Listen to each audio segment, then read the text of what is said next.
प्रिय सज्जनों, आज हम जिस विषय पर मनन करने जा रहे हैं वह केवल कोई विचार विमर्श मात्र नहीं, बल्कि हमारे राष्ट्र के पुनर्जागरण का शंखनाद है। वेदों ने जिस आदर्श शासन, आदर्श समाज और आदर्श नागरिक का चित्र उकेरा है, आज उसी दिव्य धरोहर को फिर से समझने और पुनः अपनाने की आवश्यकता है। राष्ट्र को दुर्गति से बचाने का उपाय। ओम न तमहो न दुरितम अष्ट देवासो मर्त्यम सजो ससो यमर्यमा मित्रनयति वर्णवती द्विषा। सामवेद 426वां मंत्र। सजो ससः, प्रेम से सेवा में तत्पर देवाशः विद्वान। यम, जिस प्रजा को, अर्यमा न्यायकारी मित्र सर्वहितकारी। वरुणः, श्रेष्ठ गुणों वाला राजा। द्विषः, शत्रुओं को अतिनयति दमन करके शासन करता है। तम, उस जन को अहम पाप न अष्ट नहीं घेरता। न दुरितम, न पाप जनित दुख ही सताते हैं। मंत्र में उत्तम शासन के लिए 3 बातें आवश्यक बताई गई हैं। पहली बात यह कि शासन में न्याय ठीक ठीक और समय पर हो। दूसरी बात यह कि राजा अथवा शासक वर्ग सारी प्रजा को निज संतान समझकर प्रेम से व्यवहार करने वाला हो। तीसरी बात यह कि शत्रुओं से राष्ट्र की रक्षा करने वाला हो। ये 3 बातें जिस शासन में होंगी उसमें दुरितम न अष्ट, पाप, दुर्गति और अशांति कभी नहीं होगी। भारत की स्वाधीनता से पूर्व हम अपने स्वराज्य के बड़े रंगीन सपने संजोया करते थे। सोचते थे स्वाधीन भारत एक बार फिर सारे संसार का पथ प्रदर्शक बनेगा। वह पथ भ्रष्ट संसार को फिर सुख और शांति से जीने की कला सिखाएगा। भारत के ऋषियों के प्रति वह निष्ठा अब तक भी समस्त संसार के विचारकों की रही है। यूरोप के एक विश्व शांति सम्मेलन के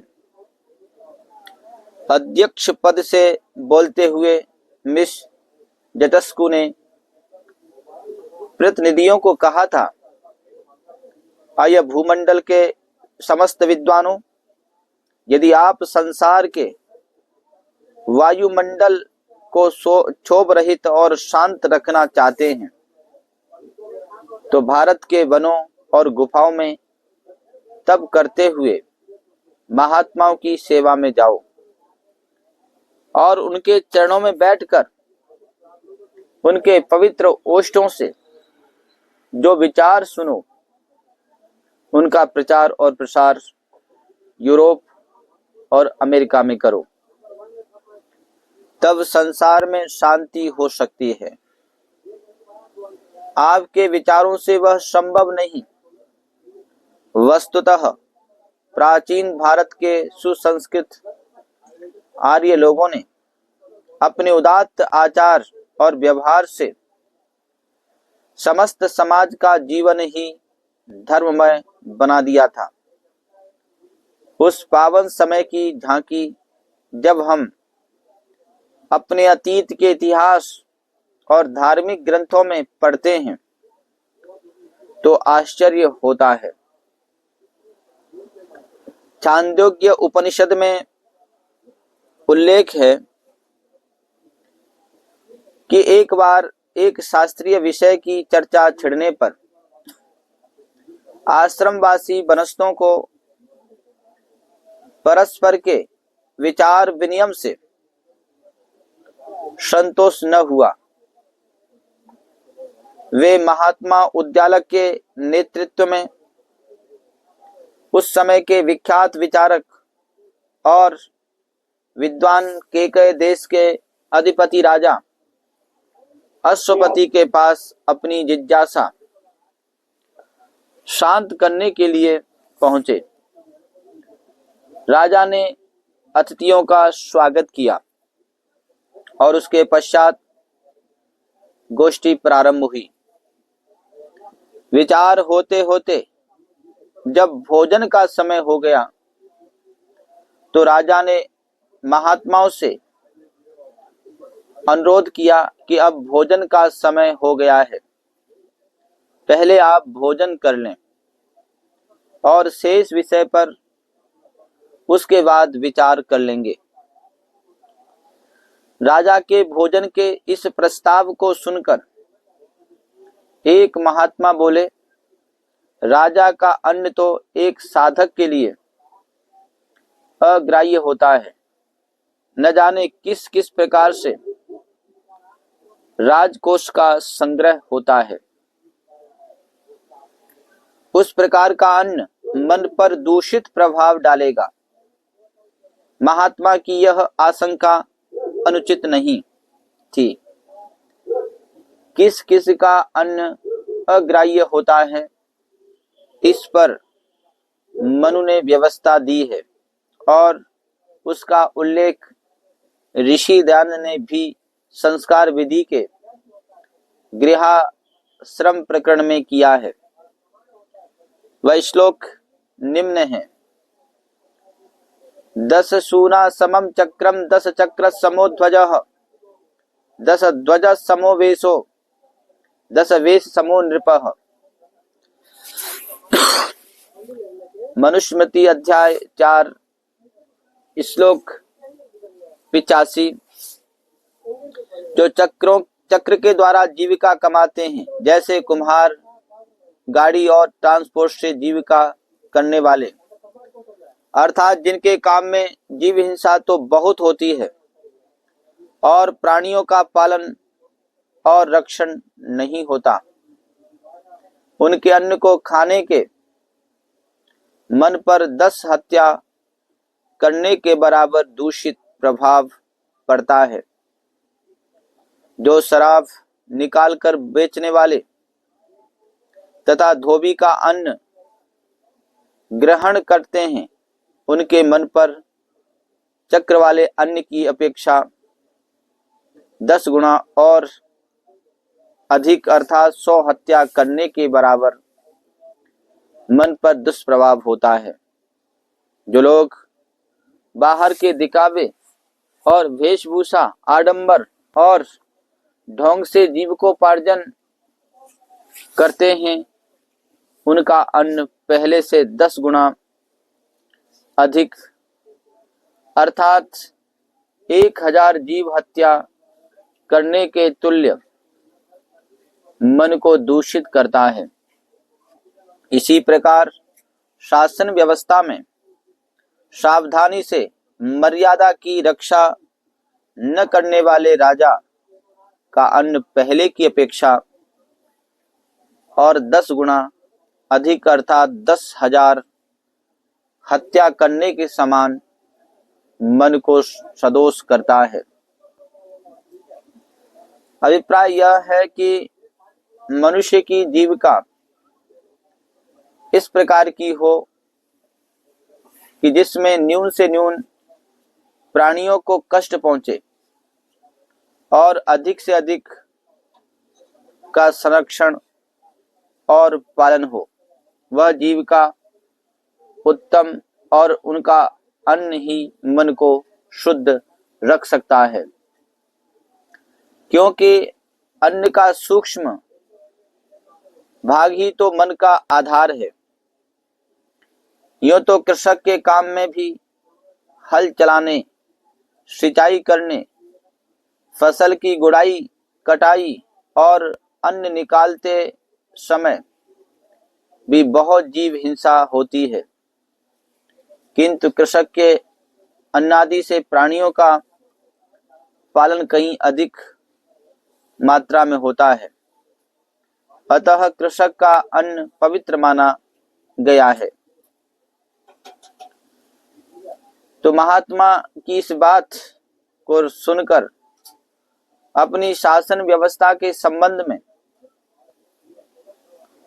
राजा अश्वपति ने जो बात कही वह समस्त संसार के इतिहास में बेजोड़ है। राजा ने कहा, न मे स्तेनो जनपदे न कदर्यो न च मध्यप नाना हिता गिरना विद्वान न स्वैरी स्वैरणी कुतः। मेरे सारे राज्य में कोई चोर नहीं है, कोई कंजूस और अदानी नहीं है, कोई शराबी नहीं है, यज्ञ न करने वाला कोई नहीं है, मूर्ख कोई नहीं है, कोई दुराचारी पुरुष नहीं है। जब पुरुष ही चरित्रहीन नहीं है तो स्त्री के तो दुराचारणी होने का प्रश्न ही नहीं उठता। आज के युग में बड़े माने जाने वाले देशों में अमेरिका और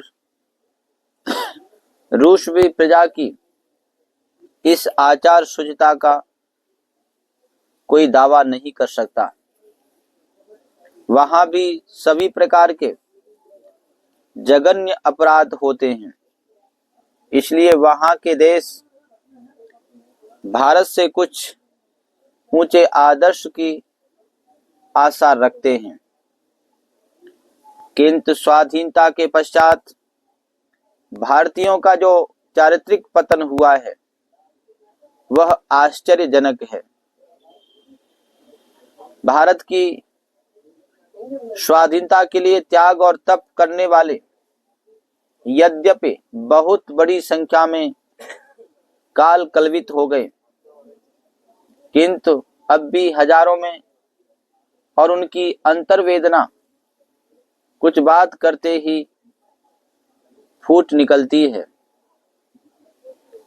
जालंधर पंजाब से प्रकाशित होने वाले 7 अगस्त सन 83 के पंजाब केसरी पत्र में एक पुराने स्वतंत्रता सेनानी श्री बलवंत राय उप्पल का घनश्याम पंडित नामक पत्रकार के साथ हुए साक्षात्कार का विवरण छपा है। इसकी प्रारंभिक पंक्तियां इस प्रकार हैं। ये भी एक स्वतंत्रता सेनानी हैं, जिन्होंने अपने यौवन का खासा हिस्सा स्वतंत्रता आंदोलन में झोंक दिया, इस निश्चय के साथ कि जिस देश की आजादी के लिए आज लड़ रहे हैं कल वह हमारा अपना देश होगा, जिसमें सभी को समानता मिलेगी, सभी को गुल्ली कुल्ली और जुल्ली मिलेगी, प्रशासन साफ सुथरा होगा, सभी को न्याय मिलेगा, सभी प्रसन्न होंगे, सभी को भरपेट रोटी मिलेगी। किंतु इतने वर्ष बीत गए के बाद भी देश की परिस्थितियों को देखकर निराशा होती है, क्योंकि आज देश में वे सभी वस्तुएं अलभ्य हैं जिनकी स्वतंत्र भारत में कल्पना की गई थी। आज न्याय कहीं है ही नहीं, एक सामान्य नागरिक को कोई पूछता नहीं, गरीब की कहीं सुनवाई नहीं, पहुंच और दबदबे वाले दंदना रहे हैं, कानून का डर नहीं, बहू बेटियों का सम्मान सुरक्षित नहीं। क्या यह वही देश है जिसकी आजादी के लिए बलिदानियों ने अपने जीवन की भेंट चढ़ाई? थी, आज हमें फिर उसी प्रकार के इंकलाब को लाने की जरूरत है जिस प्रकार का हम सन 47 में लाए थे। आज भारत का प्रबुद्ध वर्ग इस प्रकार की कुंठा से व्यथित है। जंग आजादी लड़ी तब अपने सपने और थे, हाल अपना आज जो है वो कभी सोचा न था। प्रश्न यह है कि हम देश की इस परिस्थिति में कैसे परिवर्तन ला सकते हैं। निराश होकर बैठने से तो हानि ही हानि है। हल करने से हल होते हैं पेचीदा मसाइल, वरना तो कोई काम भी आसान नहीं होता। वेद के इस मंत्र में भारत के मानसिक नभोमंडल में छाई इस निराशा की काली बदलियों को छांटने के ही महत्वपूर्ण उपाय हैं। इनमें पहला उपाय है देश के वायुमंडल को शुद्ध करने के लिए न्याय प्रणाली पक्षपात रहित और शीघ्र निर्णय करने वाली होनी चाहिए। आज देश में अपराधियों की बाढ़ सी आ रही है। डाके, बलात्कार, हत्या और चोरी के समाचारों से अखबार पटे पड़े रहते हैं। डाकुओं में अपठित और गरीबी से पीड़ित लोग नहीं हैं, बीए, एमए हैं। नई दिल्ली में बैंक खजाने को लूटने वाले संपन्न घरों के और उच्च शिक्षा प्राप्त युवक ही थे। उत्तर प्रदेश और मध्य प्रदेश के बहुत बड़े डाकुओं की समस्या वहां की सरकारों के लिए बहुत बड़ा सिरदर्द है। इन बुराइयों के बढ़ने में कतिपय अन्य कारणों के साथ सबसे मुख्य कारण न्याय प्रणाली की शिथिलता, न्याय की अतिव्यय साध्यता, अपराधियों को मुक्त कराने के लिए राजनीतिक नेताओं के दबाव आदि कुछ ऐसे कारण हैं कि जिनसे अपराधियों को दंड का भय नहीं रहा। हमें जो अंग्रेजों का ढांचा उत्तराधिकार में मिला है, चाहे वह शिक्षा का क्षेत्र है और चाहे न्यायालय का, हम उन्हें उसी प्रकार घसीटे ले जा रहे हैं। इससे कितनी हानि हो रही है यह विचारने और काम करने का किसी के पास समय नहीं है। प्रधानमंत्री और मुख्यमंत्री जब पहली बार पद संभालते हैं तो बड़ी बड़ी योजनाएं जनता के सम्मुख रखते हैं, किंतु कुछ ही समय पश्चात कहीं पार्टी के असंतुष्ट तत्वों को अनुकूल बनाने में, कहीं विरोधी पार्टियों की योजनाएं ध्वस्त करने में, संक्षेप से कहा जाए तो सारा समय और शक्ति अपने अधिकार की रक्षा में ही निकल जाता है। सामाजिक जीवन के परिष्कार के लिए कुछ रचनात्मक काम नहीं हो पाते। हमारी न्याय पद्धति की भावना से प्रभावित है, जिसके चिंतन का मुख्य केंद्र बिंदु यह है कि पाप के फल दुख से संसार को छुड़ाने के लिए मसीह सूली पर चढ़ गए। किसी के मन को दुख नहीं होना चाहिए। किसी उर्दू शायर के शब्दों में उनकी भावना को इस प्रकार प्रकट किया जा सकता है। जब गुनहगारों पर देखी रहमते परवरदिगार,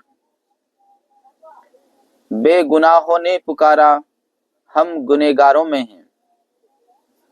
जब अपराधियों पर प्रभु का विशेष कृपा भाव देखा तो शुद्ध पवित्र व्यक्ति भी सोचने लगे कि हमसे तो ये ही अच्छे रहे, और वे निर्दोष होते हुए भी प्रभु के कृपा पात्र बनने के लिए चिल्लाने लगे, हम भी पापी हैं, हमारा भी उद्धार कीजिए। चौथी और पांचवी लोकसभा की सदस्यता के 10 वर्षों में शिव कुमार शास्त्री के निर्वाचन क्षेत्र में 15 से कुछ अधिक कत्ल के केस हुए। उन केसों का सावधानी से अध्ययन किया। कई कई वर्ष तक हाई कोर्ट तक केस लड़े गए, किंतु परिणाम यह निकला कि किसी भी केस में किसी को मृत्यु दंड नहीं मिला। हाँ, 2 अभियोगों में कुछ को आजीवन कारावास अवश्य हुआ। आजीवन कारावास शब्द सुनने में ही भयंकर लगता है। उसकी अवधि 20 वर्ष है और वे कट छटकर 12 या 15 वर्ष ही रह जाते हैं। जहां केस में थोड़ी सी भी संदिग्ध स्थिति आती है कि बस न्यायाधीश सब छोड़कर उसे दोष मुक्त कर देते हैं। होना यह चाहिए कि आज के कानून में कुछ अपनी प्राचीन दंड प्रक्रिया के उपादेय अंशों का समावेश करके इसका स्वरूप तेजस्वी बनाना चाहिए, जिससे अपराधी आतंकित हो। उदाहरण के लिए मैं चाणक्य के कौटिल्य अर्थशास्त्र की एक बात का उल्लेख यहाँ करता हूँ। चाणक्य ने लिखा है कि यदि चोरी की घटना कहीं घट जावे तो उस क्षेत्र के पुलिस अधिकारी को आदेश होना चाहिए कि 3 मास के अंदर चोरी का पता लगाकर गए हुए माल को उसके मालिक को दिलवाए और अपराधी को उचित दंड की व्यवस्था कराए। यदि पुलिस अधिकारी नियत अवधि में चोरी का पता न लगा सके तो चोरी गए हुए माल की क्षतिपूर्ति उस अधिकारी के वेतन से करानी चाहिए। यह बात कितनी उत्तम है। इस नियम का पहला लाभ तो यह होगा कि पुलिस जनता के जान माल की पूरी चौकसी से रक्षा करेगी और यदि कहीं दुर्घटना होगी तो पूरी सतर्कता से माल का पता लगाएगी और दोषी को दंड दिलवाएगी। दूसरा लाभ यह होगा कि जनता का सरकार में विश्वास बढ़ेगा और वह अपने को सुरक्षित समझकर पूरे उत्साह से उद्योग धंधे चलावेगी। इस समय भारत में अंधेर मचा हुआ है। अधिकांश अपराधी अपनी कमाई में पुलिस को भागीदार बनाकर निर्भयता से दुष्कर्म करते हैं। थाने में पहले तो रिपोर्ट ही दर्ज नहीं होगी। यदि ले देकर रिपोर्ट दर्ज हो गई तो उस पर कार्रवाई कुछ नहीं होगी। इस अवस्था पर पंजाब के एक आर्य प्रचारक बड़ी मनोरंजक कहानी सुनाया करते थे। एक मीरासी के घर में चोरी होने पर उसने थाने में रिपोर्ट कर दी और वहां से तफ्तीश के लिए पुलिस आई। मीरासी हुक्का पी रहा था। पुलिस के अधिकारी ने मौके का मुआयना किया और मीरासी से पूछताछ करते हुए चोरी में गए सामान का ब्यौरा नोट करना आरंभ किया। नगदी, बर्तन, भांडे, कपड़े सब लिखा दिए।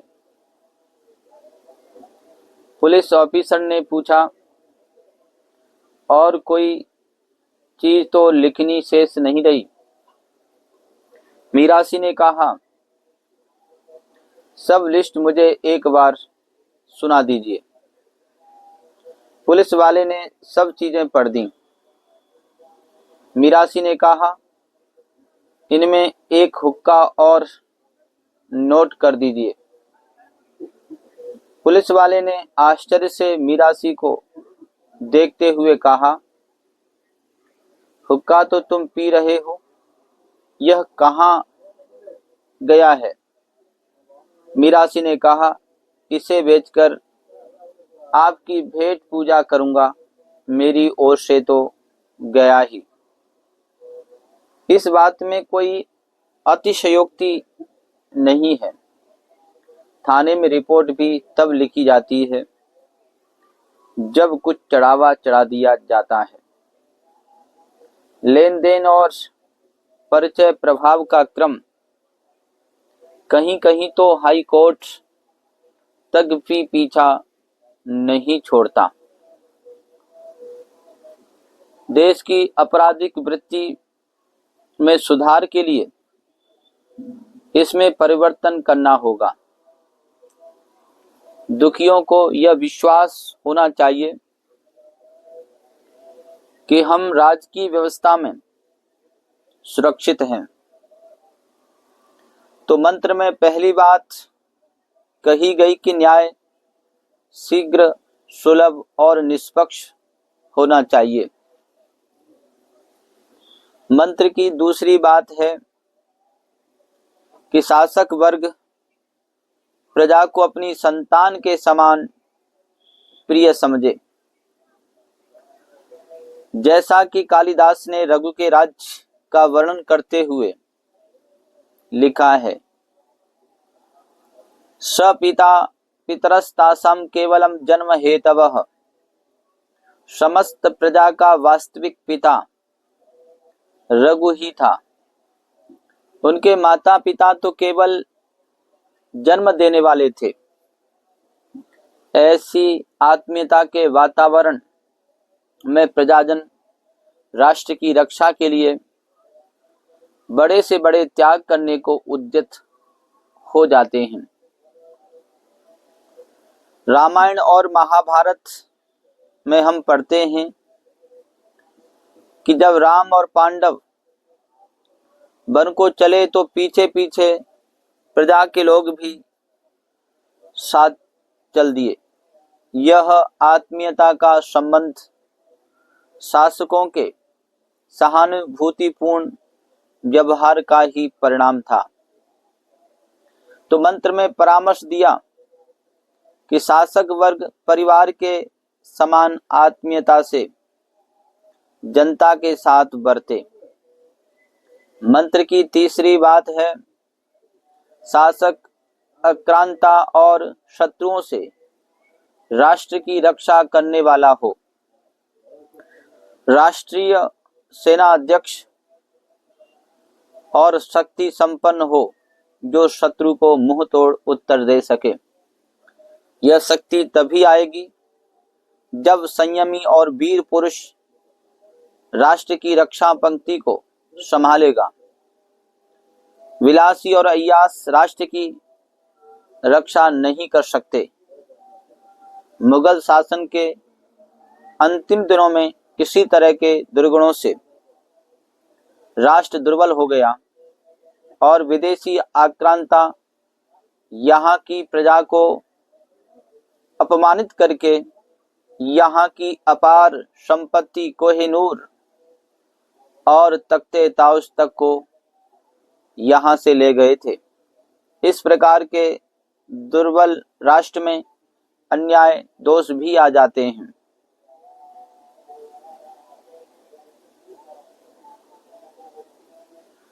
यदि देश के प्रहरी संयमी, देशभक्त और वीर हों तो ऐसे राष्ट्र में पाप और अशांति नहीं होती।